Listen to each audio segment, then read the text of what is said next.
Hi, this How to 1 Minute will show you how to make a group chat on Snapchat.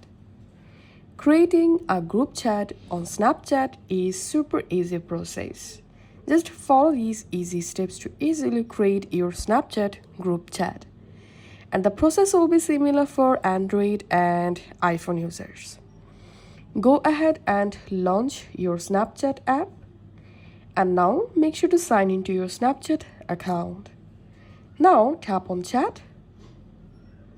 And here tap on new chat. And tap on new group. And tap on new group name. Here write your group chat name.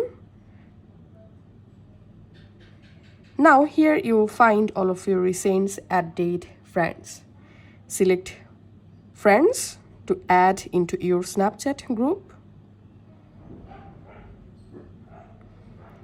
And you will be able to add up to 200 friends on your Snapchat group.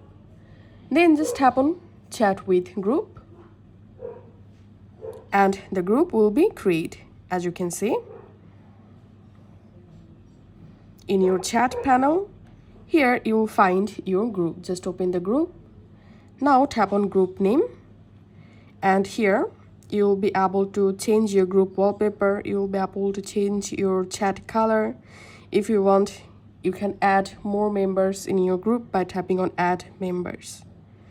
So this is how we can create a Snapchat group. If this video helped you out, please leave a like and leave a comment down below. Thank you for watching.